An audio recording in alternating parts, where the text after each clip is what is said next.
Welcome back बच्चों। Next lecture के हवाले से लास्ट लेक्चर के अंदर जो है हमने लेक्चर जो है वो वाइंड अप किया था किडनी फेलियर के हवाले से कि किडनी फेल कैसे होती है कि जब आपका नाइट्रोजिनस वेस्ट सब्सटेंस जो है वो बॉडी से बाहर नहीं निकल रहा हो और वो दोबारा से आपके बॉडी में शामिल हो जाए, तो इसका मतलब ये है कि आपका किडनी सही से काम नहीं कर रहा। क्या क्या सिम्टम्स हो सकते हैं जो कि आपके किडनी फेलियर को डिनोट कर सकते हैं और बता सकते हैं कि आपके किडनी के अंदर कोई ना कोई प्रॉब्लम है। नौजिया क्या होता है? अर्ज टू वोमिट, मतली का होना। ठीक है जी, ऐसी हरकत का होना जिससे it's leads to vomiting. Okay, ठीक है, याद रखिए कि अगर नौजिया है तो मतली का होना, उल्टी जैसा होना कि आपको कै आ रही हो। क्लियर हो गई बात? बार बार कै का आना, ठीक है, और वो लीड कर जाए वोमिटिंग के अंदर और वो कै हो जाए आपकी। ठीक है, नौजिया का होना, वोमिटिंग का होना, लॉस ऑफ एपेटाइट का होना, भूख का न लगना, भूख की कमी हो जाना, ठीक है जी, सांस लेने के अंदर आपको प्रॉब्लम हो जाना, निमोनिया हो जाना, हाई फीवर हो जाना, आपका ब्लड प्रेशर शूट कर जाना, ठीक है जी, आपके स्टमक से ब्लीडिंग का होना, आपके लेग, एंकल और इसी तरीके से आपके रिस्ट पर जो है वो क्या हो जाए, स्वेलिंग होना शुरू हो जाए, स्वेल होना शुरू हो जाए, आपकी बॉडी और आपका जो सिस्टम है वो वीक होना शुरू हो जाए। ये तमाम के तमाम सिम्टम्स ये बताते हैं कि कहीं ना कहीं आपके किडनी में कोई ना कोई प्रॉब्लम है। अगर ये सिम्टम्स हैं तो आप फौरन के फौरन उसे क्या करिए, उसे जाके चेक करवाइए। कहीं ऐसा ना हो कि उसकी वजह से, उसके फर्क की वजह से आपके दूसरे ऑर्गन जो है वो डैमेज होना शुरू हो जाए। आइए जरा आगे चलते हैं। हम सिम्टम्स तो हमने पढ़ लिए, सिम्टम्स के बाद हम चलते हैं आगे नेक्स्ट पोर्शन की तरफ। अगर आपकी किडनी में कोई प्रॉब्लम हो गई है या आपकी किडनी फेल हो गई है तो आप फर्दर प्रोसेस क्या करोगे? देखिए, इतनी जल्दी आप किडनी को ट्रांसप्लांट नहीं कर सकते। ठीक है, ऐसा नहीं हो सकता कि आज आपकी किडनी खराब हुई है कल आपको डोनर मिल जाए और डोनर मिलते ही आपकी ट्रांसप्लांट हो जाए। लंबा प्रोसीजर होता है, उस दौरान आपको सरवाइव करना कैसे सरवाइव करोगे? तो उसके लिए कुछ प्रोसीजर्स होते हैं जिसको हम कहते हैं डायलिसिस। डायलिसिस होता क्या है? डायलिसिस का मतलब क्या है? देखिए, डायलिसिस हम उस प्रोसेस को कहते हैं जिसके अंदर आपके बॉडी का टॉक्सिक ब्लड जो है, ये टॉक्सिक मटेरियल जो है वो ब्लड से रिमूव आउट किया जाए by artificial kidney, by machine, by catheter और बाय एक्सेट्रा। उसे हम डायलिसिस कहते हैं। तो डायलिसिस है क्या? आइए जरा समझते हैं। It's a technique to remove nitrogenous substance यानी वेस्ट सब्सटेंस या toxic substance from the body by artificial kidney और मशीन इज कॉल्ड डायलिसिस। देखिए बच्चों, ये आपको एक मशीन नजर आ रही, इसे डायलिजर भी कहा जाता है। इस मशीन को आर्टिफिशियल किडनी कहते हैं। देखिए बच्चों, कुदरत ने क्या क्या करिश्मे किए हुए, इसीलिए तो कहा जाता है कि अपने रब की कौन कौन सी नेमतों को जुटलाओगे। एक इतनी सी किडनी, 7 सेंटीमीटर की किडनी है आपकी, ठीक है जी, वो 7 सेंटीमीटर की किडनी आपके बॉडी के अंदर जो काम परफॉर्म कर रही है वो इतनी बड़ी मशीन अगर आपकी किडनी खराब हो जाए तो वो फंक्शन को परफॉर्म कर रही होती है। जबकि इस आर्टिफिशियल किडनी से बहुत सारे इफेक्ट आपकी बॉडी को पड़ सकते हैं, जबकि नॉर्मल किडनी आपके बॉडी पर कोई असरअंदाज, कोई नेगेटिव इम्पैक्ट नहीं लेकर आती। अब इसमें होता क्या है कि इस मशीन से हम कनेक्ट कर देते हैं आपके आर्टरीज और वेन्स को। ब्लड निकल के जाता है, इस डायलिजर में साफ होता है और उसके बाद वो साफ होने के बाद दोबारा से आपके बॉडी के अंदर चला जाता है। इस दौरान आपको मदहोशी आ जाती, ठीक है जी। मदहोशी से मुराद ये कि आप थोड़ा सा ऐसी पोजीशन में चले जाते हो जहां पे आपको गनूदगी आ जाए, नींद आ जाए। बात समझ में आई?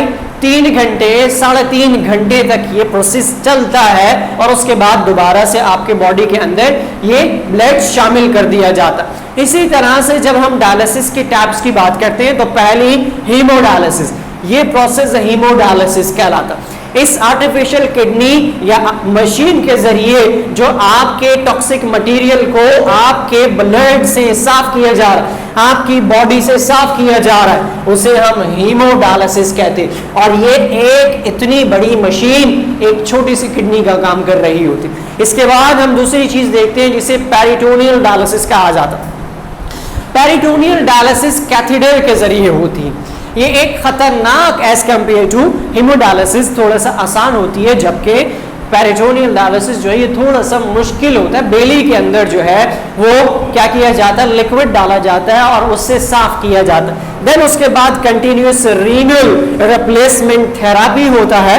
ये अमूमन ऐसे वक्त के अंदर इस डायलिसिस की जरूरत पड़ती है जब पेशेंट जो है वो क्रिटिकल कंडीशन में मौजूद हो, वो स्टेबल पोजीशन में ना हो। अमूमन आईसीयू के अंदर उसे दिया जाता है और ये 24 घंटे तक चलता है। ठीक है जी, आइए चलते हैं हम पेरिटोनियल डायलिसिस पर। पेरिटोनियल डायलिसिस क्या है? पहले हम चलते हैं हीमोडायलिसिस पर। हीमोडायलिसिस को डिस्कस करते हैं, हीमोडायलिसिस पर आते हैं। तो हीमोडायलिसिस क्या है, आइए हम हीमोडायलिसिस पर बात करते हैं। हमने जैसे आपसे कहा कि एक ट्रीटमेंट है जिससे आपका ब्लड या वेस्ट प्रोडक्ट जो है वो ब्लड से फिल्टर किया जाता है, जैसे आपकी किडनी काम करती। आई बात समझ में? हेल्दी किडनी होगी तो वो टॉक्सिक मटेरियल को, वेस्ट प्रोडक्ट को आपकी बॉडी से बाहर निकाल देगी। अगर वो नहीं होगी तो हमें उस मशीन की जरूरत पड़ती है। Haemodialysis help control blood pressure. यह आपका ब्लड प्रेशर को सिक्योर करेगी, बैलेंस करेगी इंपॉर्टेंट मिनरल्स को, such as potassium, sodium, calcium in your body. आपकी बॉडी के अंदर ये हीमोडायलिसिस इसको बैलेंस करेगी। During haemodialysis blood goes through a filter. एक फिल्टर में जो मशीन है वो फिल्टर है कॉल्ड मशीन और डायलिजर और ऑल्सो कॉल्ड आर्टिफिशियल किडनी। उसे हम मशीन भी कहते हैं, उसे डायलिजर भी कहते हैं, उसे आर्टिफिशियल किडनी भी कहते हैं। क्या काम करेगी? टॉक्सिक मटेरियल को रिमूव करेगी, बैलेंस करेगी मिनरल्स को, जिसके अंदर पोटेशियम, सोडियम, कैल्शियम शामिल है, ताकि आपकी बॉडी जो है वो स्टेबल पोजीशन में आ सके। हीमोडायलिसिस एक मशीन के जरिए होगी जिसे डायलिजर कहते हैं। अब चलते हैं हम पेरिटोनियल डायलिसिस की तरफ। पेरिटोनियल डायलिसिस में होगा क्या?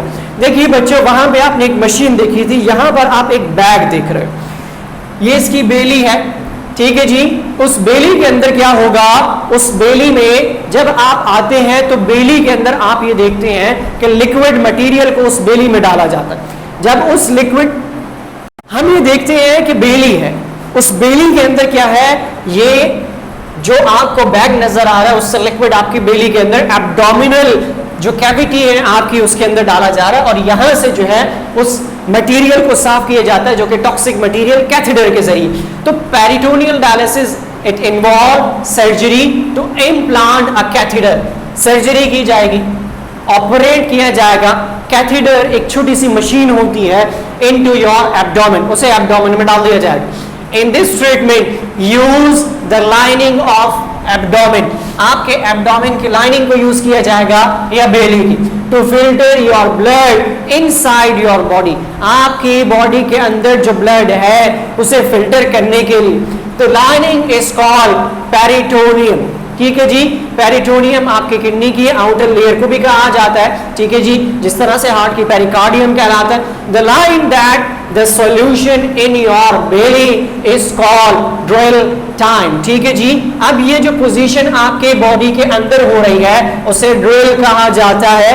ड्रिल का मतलब आपके बॉडी के अंदर डाल दिया गया और बॉडी के अंदर डालने के बाद जो सिस्टम चल रहा है उस टाइम की बेसिस के ऊपर पेरिटोनियल डायलिसिस हो रहा है और आपके बॉडी से टॉक्सिक मटेरियल को साफ किया जा रहा है with the help of catheter.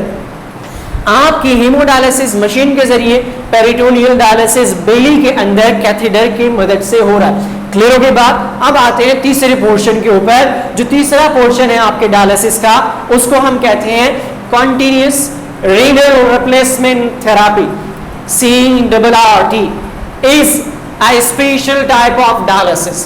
ये एक ऐसी डायलिसिस है जिसके अंदर that we do for unstable patient. मिसाल के तौर पर कोई ऐसा पेशेंट है जो स्टेबल पोजीशन में नहीं है। अब वो स्टेबल पोजीशन में नहीं है तो हम उसका ऑपरेट भी नहीं कर सकते, हम उसका हीमोडायलिसिस भी नहीं कर सकते। तो हमें उसे क्या करना है? क्रिटिकल पोजीशन के अंदर रखते हुए उसकी डायलिसिस करनी है। पेशेंट इन द आईसीयू के अंदर मौजूद हो, whose bodies cannot tolerate regular dialysis, उसकी बॉडी बर्दाश्त न कर सके हीमोडायलिसिस, पेरिटोनियल डायलिसिस, ठीक है जी, instead of doing it over 4 hours, ठीक है जी, अगर 4 आवर्स तक बर्दाश्त न कर सके, C number RT is done, which means continuous renal replacement therapy, ये 24 घंटे तक चलेगी, स्लोली कंटिन्यूसली प्रोसेस होगा, जिससे आपके ब्लड के अंदर जो टॉक्सिक मटेरियल है उसे साफ किया जा रहा होगा, किसके अंदर, उस पेशेंट के अंदर। तो 3 चीजें डायलिसिस क्या है। पहली बात, टॉक्सिक मटेरियल को आपकी बॉडी से रिमूव आउट करना, क्लियर होगी बात, ठीक है जी। अब या तो आप मशीन से कर रहे हो तो हीमोडायलिसिस, अगर कैथेटर से कर रहे हो तो पेरिटोनियल डायलिसिस, अगर आपका पेशेंट स्टेबल पोजीशन में नहीं है और आप उसे क्रिटिकल पोजीशन में रखते हुए यानी आईसीयू के अंदर रखते हुए आप क्या कर रहे हो, उसकी थेरापी कर रहे हो या उसकी डायलिसिस कर रहे हो, तो वो क्या कहलाएगी, आपका कहलाएगी कंटिन्यूअस रीनल रिप्लेसमेंट थेरापी कहलाएगी। बात समझ में आई, क्लियर हो गई बात। अब चलते हैं आगे। जब हम आगे चलते हैं तो हम ये देखते हैं कि आपके किडनी अब डायलिसिस हो गई, आपको डोनर मिल गया, जाहिर सी बात है बार बार सुइयां तो नहीं लगवाओगे, डोनर मिल गया तो रिप्लेसमेंट करवाओगे।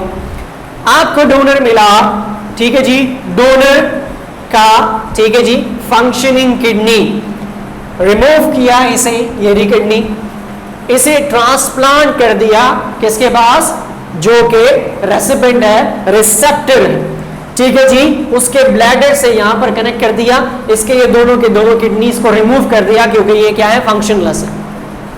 तो एक बॉडी से ऑर्गन को लेकर दूसरे बॉडी के अंदर लगाना, ठीक है जी, यहाँ पे फंक्शनेबल था और यहाँ पे आके फंक्शन को परफॉर्म करना शुरू हो गया, इसका फंक्शन खत्म, इसका फंक्शन खत्म, अब ये फंक्शन परफॉर्म कर रहा है इसके साथ, इसे क्या कहते हैं, किडनी ट्रांसप्लांट कहते हैं। जब हम किडनी को ट्रांसप्लांट करते हैं तो ये जरूरत कब पड़ती है कि जब आपकी किडनी फेल हो जाए, किडनी फेल होने के साथ साथ आपके डायलिसिस से आपको सिक्योरिटी न हो सके या बहुत लंबे तक आप जो है वो डायलिसिस, देखिए परमानेंट क्योर यही है, अगर आपकी किडनी खराब हो जाती, डायलिसिस परमानेंट क्योर नहीं, क्लियर होगी बात। लेकिन अगर आप नॉर्मल हो तो नॉर्मल तो सबसे अच्छी बात है, आपका ऑर्गन, मिसाल के तौर पर देखिए बच्चों, नॉर्मल किडनी आपकी यहां लगी हुई है, आपने उसे ट्रांसप्लांट की उसकी लोअर पोजीशन पर, आपकी बॉडी में फर्क तो पड़ेगा ना, ठीक है जी, ब्लड की क्लॉटिंग हो सकती है क्योंकि आप नॉर्मल नहीं, आपके बॉडी में दूसरा ऑर्गन इम्प्लांट कर दिया गया, क्लियर होगी बात। तो सरवाइव करने के लिए जरूरी है, लेकिन इसका ये मतलब हरगिज नहीं है कि आप इससे बिल्कुल सही हो जाओगे, हाँ अलबत्ता आप सरवाइव करने की पोजीशन में आ जाओगे, क्लियर होगी बात। आइए आगे चलते हैं। जब हम आगे चलते हैं तो हम कुछ देखते हैं चीजों को। देखिए बच्चों, एक चार्ट के एतबार से, ठीक है, हमने वाटर को इनटेक किया, जो वाटर हम इनटेक कर रहे हैं वो फ्लूइड पार्ट के अंदर वो 1500 ml, क्लियर होगी बात। 1500 ml के साथ हम 1000 ml जो है वो सॉलिड इनटेक कर रहे हैं, ठीक है जी, हमने इनटेक किया, रीअब्जॉर्प्शन हुई किसकी, सेल के अंदर 500 ml की, तो टोटल आपका कितना हो गया 3000 ml, विच मीन्स 3 लीटर। अब जरा समझिए आप कि आप ये कहते हो कि आपने 3 लीटर वाटर को एक दिन में इनटेक किया, आप ये कहते हो कि आपका मेटाबॉलिज्म चलेगा सही। तो अब आपसे बात करते हैं, वाटर जो आपका आउट हो रहा, ठीक है जी, आपके रेस्पिरेटरी सिस्टम से 400 ml वो यूज हो गया, आपके स्किन से जो है वो 800 ml वो यूज हो गया, आपके लिवर और किडनी से जो है वो 15 ml वो आपका यूरिनेट हो गया, और इसी तरह से फेसेस के अंदर आपका 300 ml आ गया, टोटल मिला के आपका 3000 ml, which means 3 litre. 3 litre intake किया, 3 लीटर बाहर निकाल दिया आपने। अब आप ये कह रहे हो कि आपके बॉडी के अंदर क्या है, वाटर की पोजीशन जो है वो इनबैलेंस पोजीशन, क्यों? क्योंकि जितना इनटेक किया आपने उतना तो बाहर निकाल दिया। तो इसका मतलब यह है कि आपको इसकी तादाद को बढ़ाना पड़ेगा।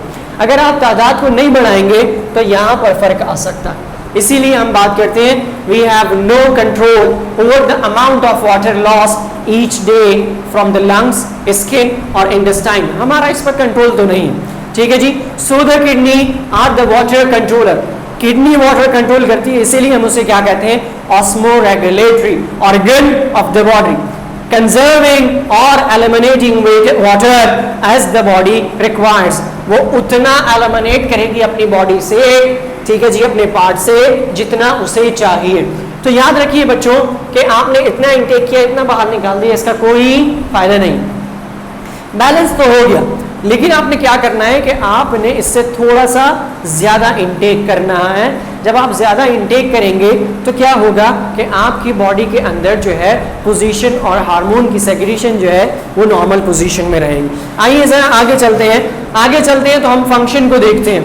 आइए जरा कुछ हम किडनी के फंक्शन को देखते हैं। देखिए बच्चों, किडनी का काम एक्सक्रीशन भी करना है, किडनी का काम ऑस्मोरेगुलेशन भी करना है, किडनी का काम सॉल्ट कंसंट्रेशन भी करना है, किडनी का काम पीएच को कंट्रोल भी करना है। एक्सक्रीशन क्या है?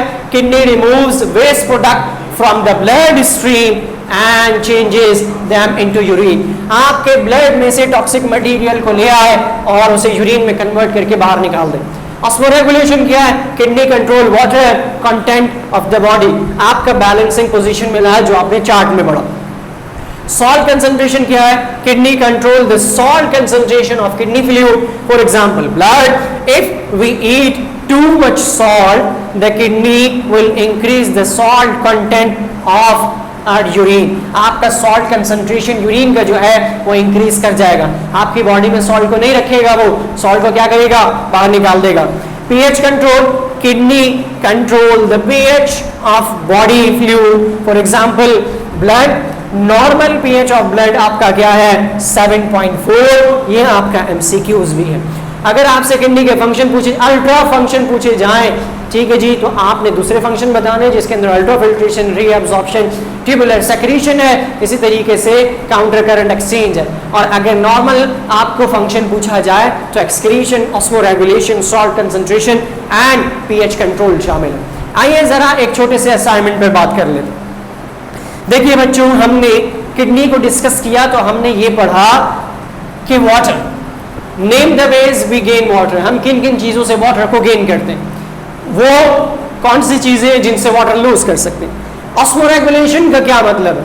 फिल्ट्रेशन किसे कहते हैं? रीअब्जॉर्प्शन क्या होता है? सेक्रेशन क्यों होता है, क्या होता है? ठीक है जी। डिफरेंस क्या है किडनी में और ब्लैडर में?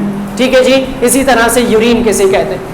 आपने इन सवालों के जवाब तलाश करने हैं लेक्चर से, ठीक है जी।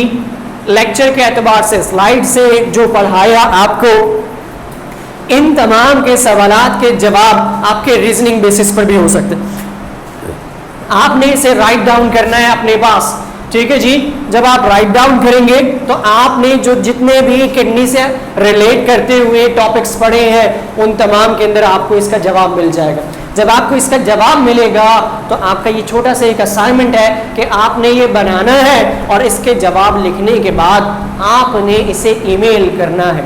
जब आप ईमेल करेंगे तो हम चेक करेंगे, उसे देखेंगे कि आपने क्या क्या चीज़ें सही लिखी हैं और क्या क्या चीज़ें आपने गलत लिखी हैं। तो हर बच्चे के पास ये असाइनमेंट है। आपका टॉपिक यहाँ पे ख़त्म हुआ किडनी का, तो आपने क्या किया? एक असाइनमेंट है आपके पास, आपने इन तमाम के जवाब ढूंढने। इन तमाम के जवाब ढूंढने के बाद याद रखिए कि इन तमाम का जो जवाब है वो 4 से 5 लाइन से ज़्यादा नहीं होना चाहिए। बात समझ में आ गई? आपने उनके जवाबात लिखने हैं। जवाबात लिखने के बाद असाइनमेंट आपने सबमिट कराना है। ये आपका असाइनमेंट है किसका? इस टॉपिक का। क्लियर हो गई बात? आज की क्लास को हम यही वाइंड अप करते हैं। इस क्लास को हम यहीं पर खत्म करते हैं। नेक्स्ट क्लास में जब हम आएंगे तो नेक्स्ट क्लास में हम नेक्स्ट टॉपिक को लेकर चलेंगे। नेक्स्ट टॉपिक से आपका नेक्स्ट लेक्चर चलेगा। आज यही तक वाइंड अप करते हैं। अल्लाह हाफिज।